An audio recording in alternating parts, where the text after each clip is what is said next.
Good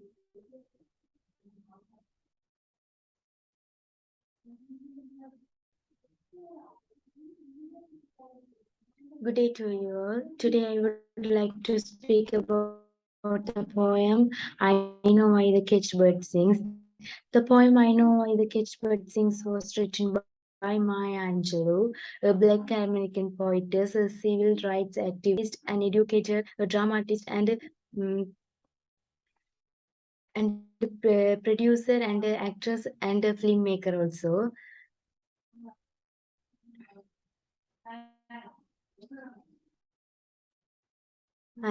The poem is one of the poet's autobiography. In this autobiography, she very well expresses her feelings about the cruelties and brutalities of racial discriminations that she had seen and experienced during her life, especially up to her age of 17 in America. So she could be placed at the par of with Martin Luther King and Nelson Mandela, the two black politics heroes who stood for the freedom of the black people in America and South Africa, respectively. Being an Afro American, the writer is considered as one who stood for the rights of black people, especially that of a woman against social discrimination. The whites in America considered the blacks there as the inferior to them in everything. This was somewhat similar to the caste system or untouchability that prevailed in India and Sri Lanka for a long time. A black American enjoyed no civil rights and they had to undergo discrimination, intimidation, and even harassment in the hands of the whites. The poet's longing and agitation for the freedom of blacks is seen in this poem. Angelo, with a metaphor of birds, free bird and caged bird, represent the inequality and inequality of justice in the society of her time, which differentiates between the African American community and its white American counterpart. Through the poem, she also illustrates the nature of both freedom and captivity by creating a stark contrast between the two, using words as the metaphor. A free bird leaps on the back of the wind. Here, the poet shows how a free bird wonderfully enjoys its life in the sky without any restriction. It jumps behind the wind, swoops, and rests on the surface. Free bird symbolizes physically and mentally free set of people. According to the background, we can infer that the symbol represents the white-skinned American people who possessed power and freedom without any restriction. Through the line and dips his wing in the orange rays, she describes the bird's flight against the orange sky. Here she shows the beauty of the nature and how the bird enjoys it as it wishes. Here she can show indirectly how the white-skinned people enjoy their rights as they wish. As the free bird, it climbs the sky. Freedom or liberty of the free bird is shown through this stanza. Although free bird is shown here with its nature, really it is compared with the white American people who enjoyed the all privileges at the time of the poetess. But a bird that stalks down his narrow cage, cage bird is in narrow cage to deny him any space for liberty. It is forced to live in a life full of distress and hardship, thus dedicating to the life of the African American in Angelus time. And the poetess then paradoxically places the plight of the caged bird paradoxically in the next two stanzas. And the nature and the limited behavior of the caged bird receives the attention of anyone oppressed and suppressed in a society. The bird here is in a narrow cage. Its wings are clipped and legs are tied. So physically, the bird is clipped one, unable to move about. And the narrow cage makes the bird's movement more limited. The bars of the cage obstructs the bird's view outside. So the mouth is only organ that the bird could make juice of. So being a caged bird, being deprived of many things, it sings in a fearful tune. The bird sings of many unknown things. It sings in a fearful tone. This bird has a longing that his tune should be echo and rego on the distant scales. This is actually the bird desires that its cry for freedom should be heard in a far off lands, so that some would respond to its cry someday or other. This caged bird, some actually represents the oppression, intimidation, and the suppression that blacks undergo in the hands of the white people. The social rights of the black people are denied by the whites. So the black people agitate through their fearful tune to the outside world for their freedom. A free bird to the ground represents an image completely opposite to its true nature of flight. This represents the fact of allegation of the bird, but the most important thing is that despite being in the utterly despondent predicament, the caged bird opens his throat to sing. That seems to be his only joy and achievement in his life.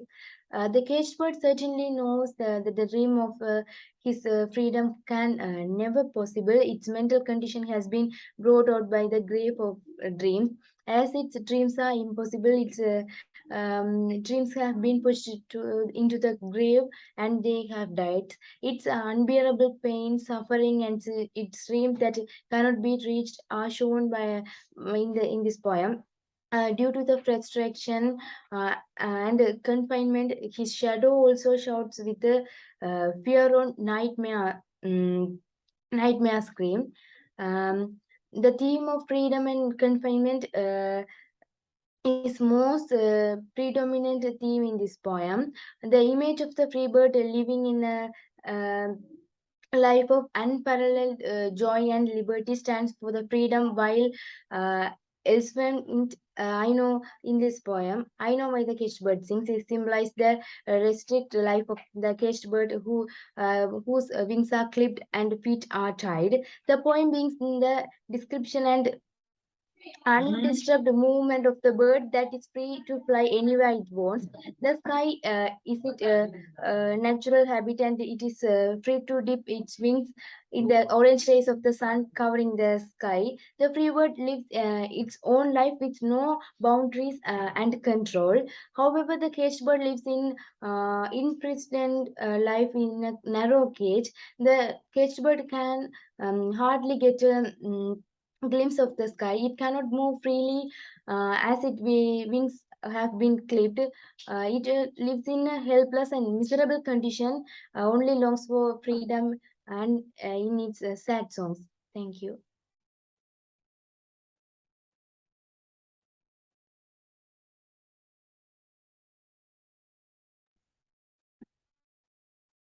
That was such an amazing explanation by you, Archana. Thank you so much. Now I'd like to give the side to Shagithian to talk about the poem A Bird Came Down the Walk by Emily Dickinson. Good day to you all. Today in this wonderful opportunity, I might talk about the poem A Bird Came on the Walk. So, first of all, we have talk about the writer. This poem was written by a famous poet, Emily Dickinson. So, Emily Dickinson was an American poet. So, in her life, she has since been regarded as one of the most important figures in American poetry. So, like most writer, Emily Dickinson was fascinated by the nature, religion, law, music, commerce, and fashion, and also the domestic activities to be the universal themes like the wonders of nature, the identity of self, death, and also love. Sometimes she tries about the inner theme of humor.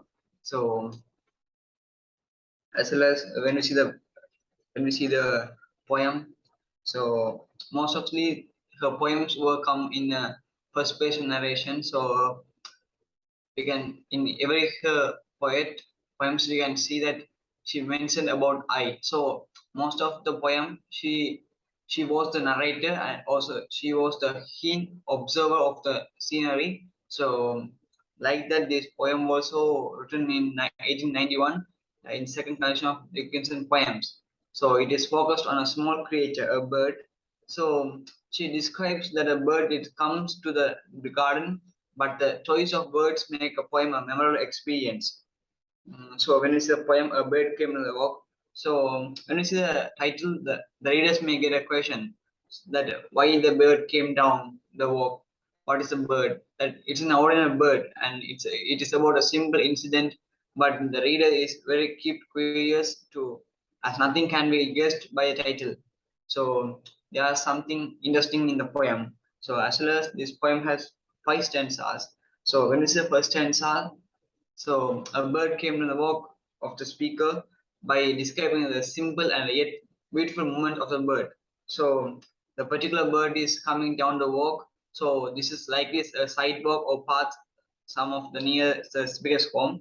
So the speaker is able to observe the bird's action without it immediately becoming frightened. So this says something about humans and their interactions with nature. That human do not always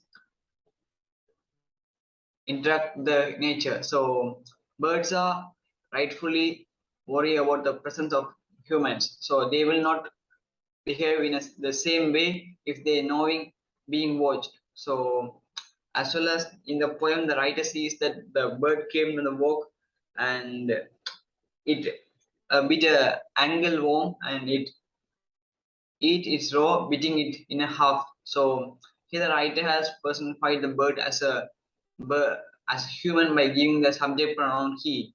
So by giving it, she successfully talk about the actions, and the readers may get it very clearly about the bird.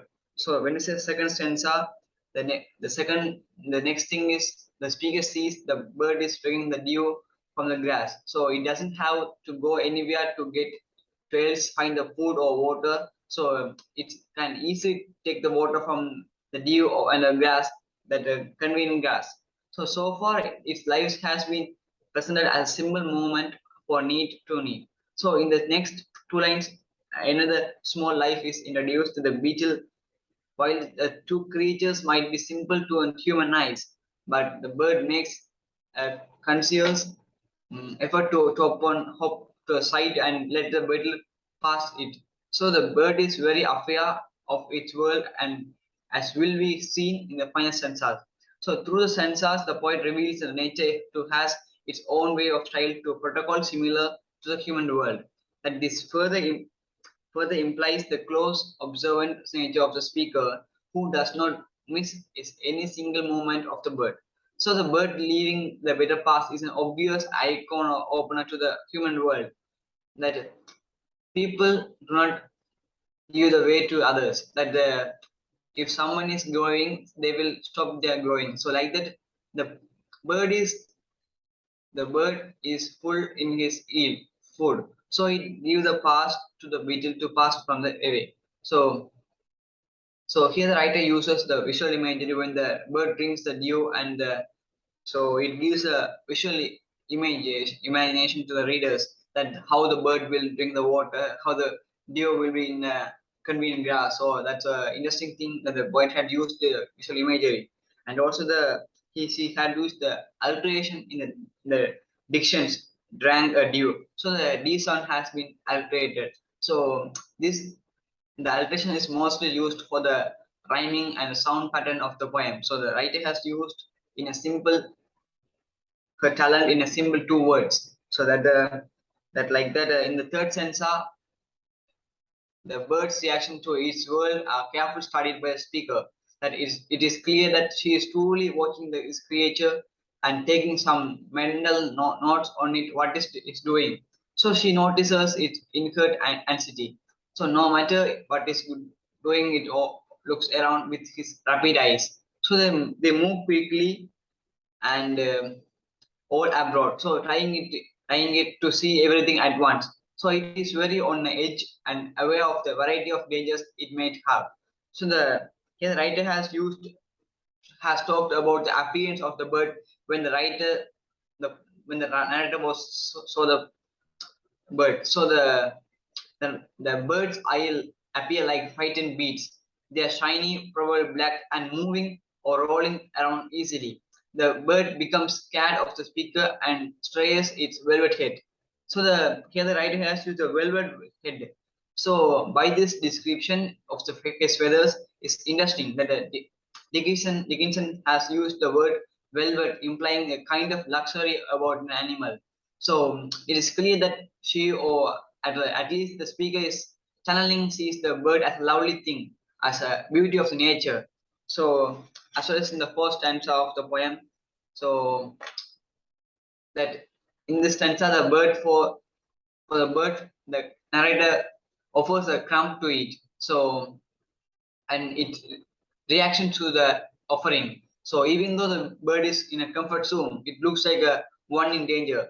So the third stanza describes one interaction of the speaker attempts with the bird. So she reaches out of him to offers him a crumb of food. So the bird does not react positively to the disturbance of the on its space and as its nature require flies away. So the last stanza is more metaphorical than those which came before it. So this is the main power of the poem. The speaker is interested in how the bird wings move through the air, and she describes this process as being similar to the oars dividing the ocean. That the bird has a clear beauty that it is compared to a butterfly that takes off from the banks of moon. So in the heat of the day, it jumps and moves, flashes through the air. So it cuts through the air as an oar would through the water. So this stanza reveals that the speed of the bird, as well as this, by the when the reader read this stanza, the Dickinson's masterful uses of the words provide an enchanting conclusion for the poem. So it shows the how nature sustains smoothly without damaging the beauty nature. So the bird mingling with its comfortable zone and creates now it environment with the nature and self-conscious. So let's look at the past paper question that we have. That according to the past paper question, they always ask about the nature and its connection. So with nature, that the question is discuss Emily Dickinson. A bird came on the walk as a minute observation of nature. So as well as for the essay type answer, we should have an introduction, body parts, and also a conclusion. So I have some points about to I try to answer for this poem. So to this question that this poem is talking about the bird's beauty, that the activities of the bird. So as well as the bird can be taken as a aspect of the nature. So here the bird represents the nature, or you can say that the bird has been observed by a nature as a nature. So in the poem, the actions of the bird can simply and clearly mentioned by the poetess. So the bird lands, walks, eats, rings, hops, glances, and unrolls feathers and row and flies. So for the better answer, we can also mention about the lines from the text. So for instance, we can take some significant lines from each stanzas. And the poet has also talked about the techniques that used here and the advantage of using. So here in the whole poem, the poet has the mainly used the technique of visual imagery, but it is very easy to make readers to imagine the whole situation and the scenery by their mind. So they will clearly get the information and the message from the reader, from the poet. So then in the poem, the narrator has used a minute to describe its actions. Moreover, the appearance of the bird can be also taken as a nature's beauty. That in the line of the velvet head shows the beauty, the luxury of the nature. So that and moreover, the last stanza is very important for this question because the poetess has used her masterful words usage, and she has used many sources of nature in the last stanza. So like this, we can talk about the beauty and importance of the nature that we have have from the poem. So these are my analyzing this poem, and thanks for hearing me.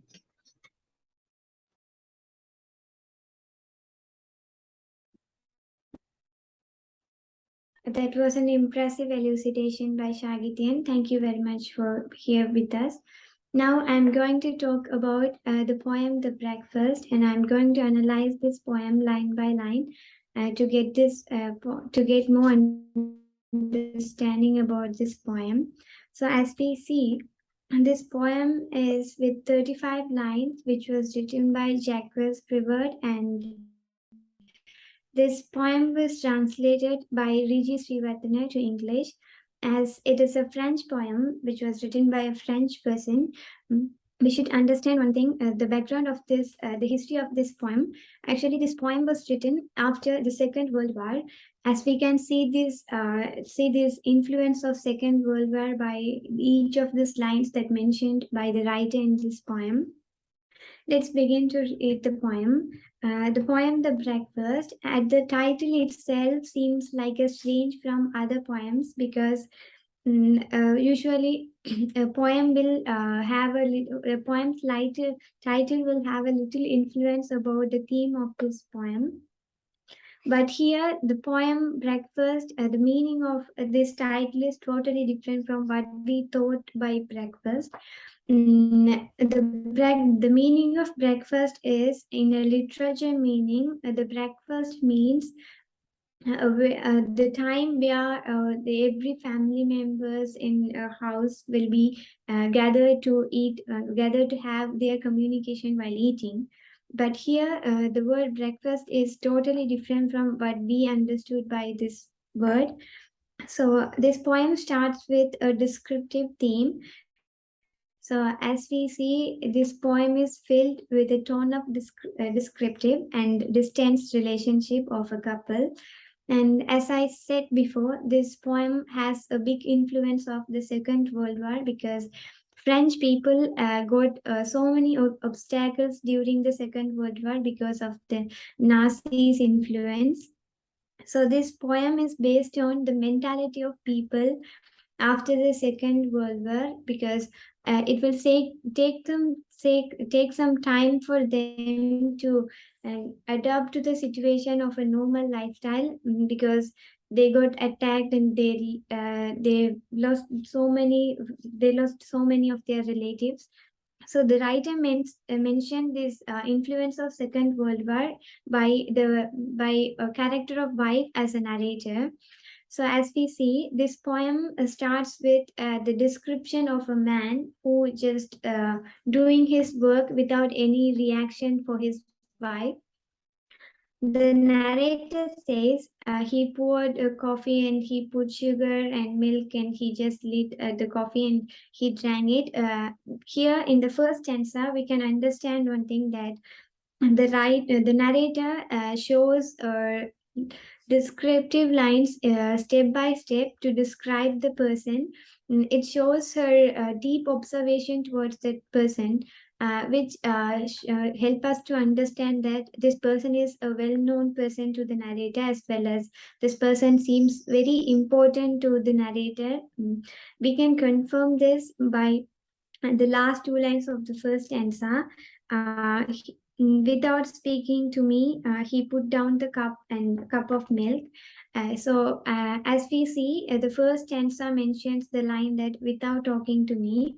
And we can see these lines and the another line that including that without talking to me and without even looking at me. These lines are the repetitions used by the writer to mention that the wife needs to have a conversation with her husband.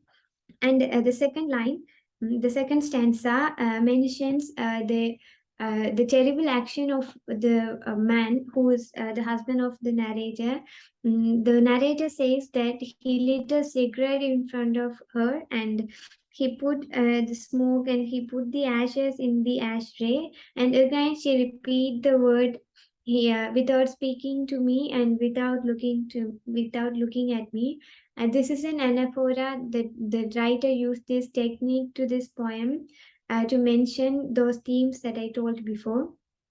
So we should understand one social event by this, because if we take a usual man, no man would think about having a negative opinion about himself towards his wife and towards the society, and especially to his wife, because every man would like to care for his wife and would like to look after her. But here it seems like the relationship between the speaker and the man seems to be a distance and the broken relationship. But the writer didn't tell us what was the reason for this relationship, as he wants to mention the Second World War as an influence to this. And the writer says this, and we can understand from the starting of this poem that the man is acting like a robot without any emotions or without any reaction towards the speaker, because we can understand by the narrator's words that she wants to have a conversation to him, to have a clear motive about his broken silence. But here it seems like the man doesn't even want to look at her face, because he didn't even look at her. And we can note one thing, that the man is very firm in his decision about the breaking the relationship, because in the first stanza, in the second line, he mentioned, the narrator mentions that he put milk and sugar in his cup of milk.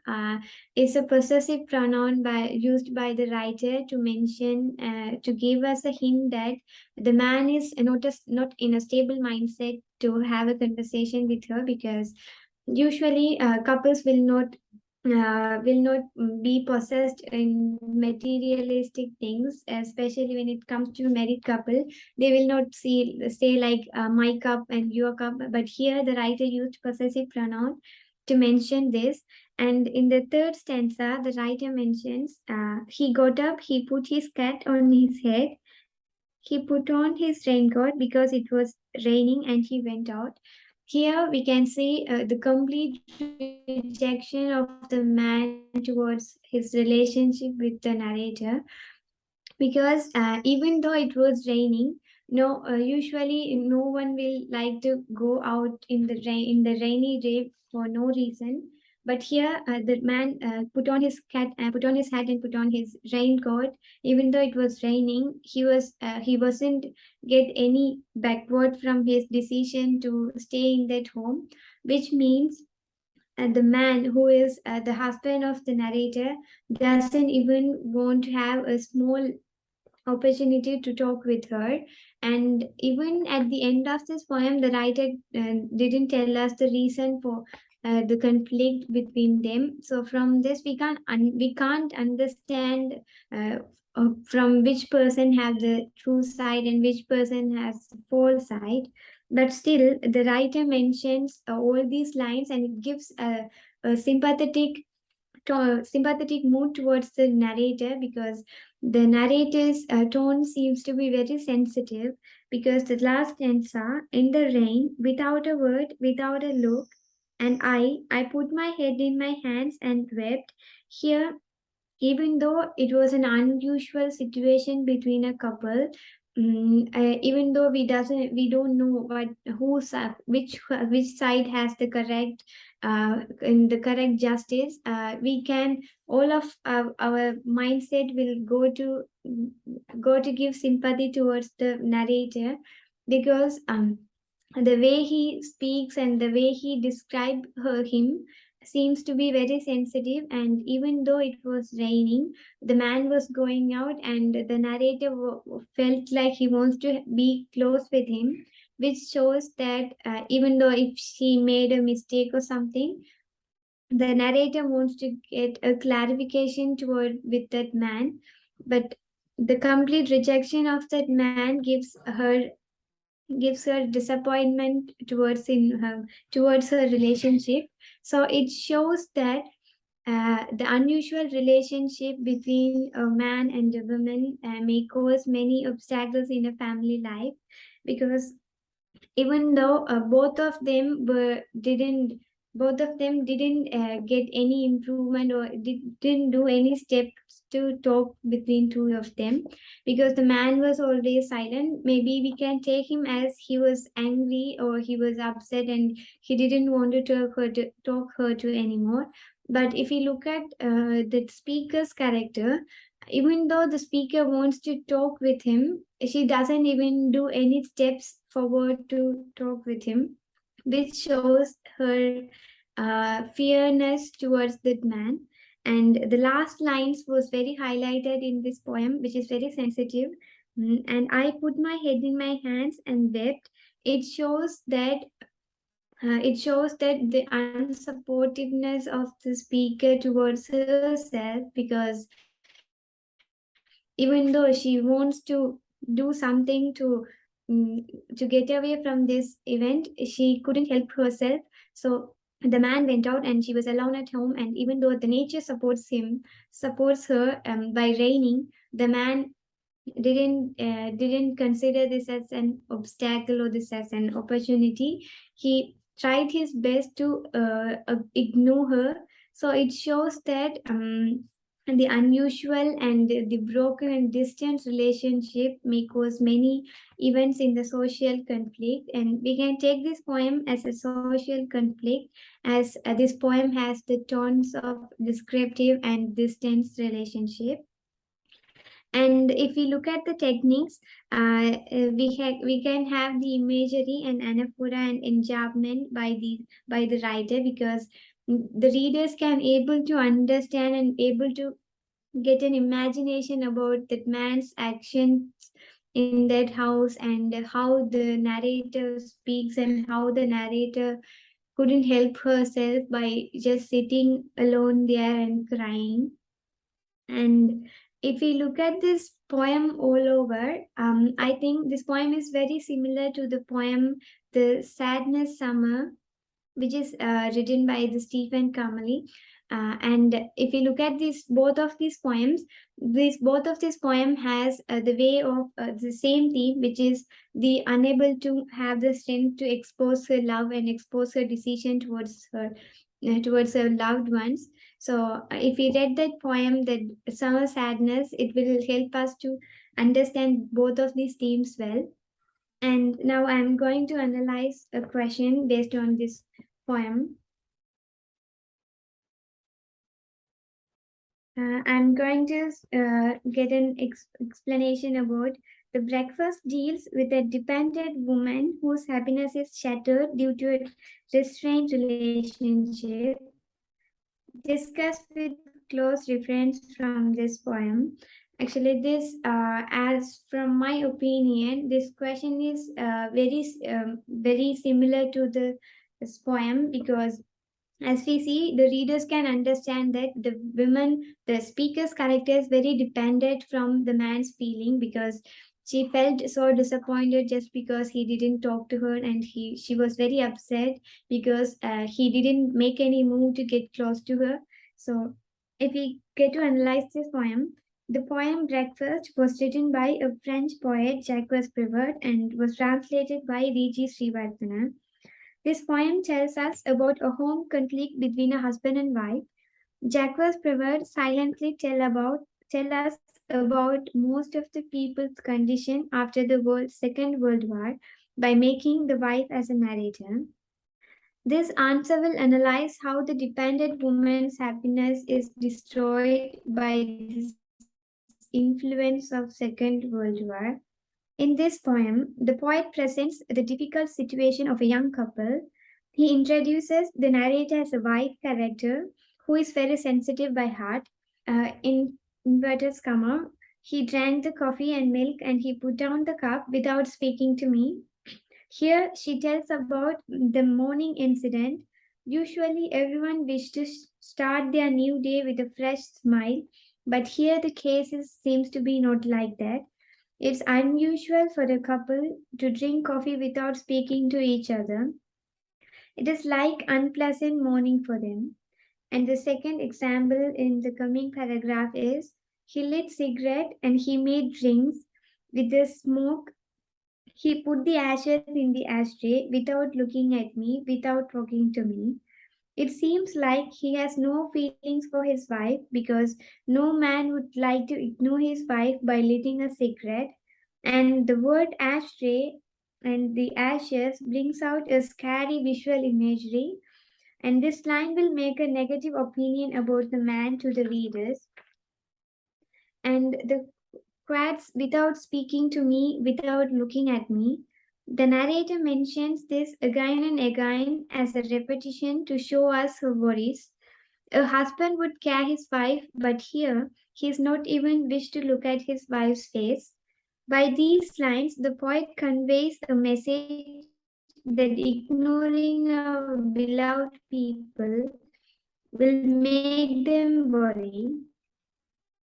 The man's wife willing to share her worries and happiness with her husband, but he is unable to express this love. He put on his raincoat because it was raining and he went out. It seems more serious than a usual fight between a couple because the writer mentions that it was raining outside, but even though the weather is bad and the weather was supporting the speaker, the man went outside just to ignore his wife. Normally, a couple will come to a conclusion by sitting and talking to each other by next day. But here, they both are unable to express their problem to each other. They both didn't make any move to give a conclusion to this conflict. In the rain, without a look and I put my head in my hands and wept. The whole lines of the last paragraph are more pathetic. Till the end of the poem, the man doesn't care about her and not in a stable mindset to understand her, but the wife was waiting for his words since the start from the poem. Finally, all his attitudes made her cry. She cares for him and looks like all her happiness is depend on her husband's love and care for her. The poet the poet affects the reader's mind by finishing the poem with an unpleasant, mysterious end because the writer doesn't tell about the conflict's main reason. So, overall, in conclusion, the writer simplified finishing this poem with a lot of feelings such as love, loneliness, dependent life of a wife, and he tells about the struggles of husband's feelings towards her. But unfortunately, the writer ends this poem without any happy finishing, but as a restrained relationship. Thank you.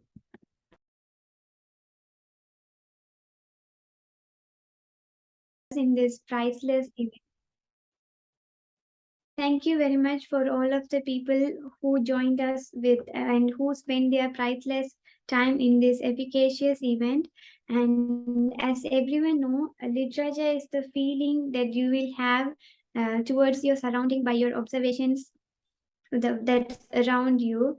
So in that case, as a member of the Battle of English and on behalf of all members, we all should give a special thanks to our literature guiding force, Mr. Atchuthan Yogaraj sir, to giving us the opportunity to build a better improvement of ourselves and to having a opportunity to giving us the opportunity to understand what is literature and to build a great connection between literature and ourselves. So thank you for everyone for having this great time with us. Thank you for all of us. Have a great day until next week.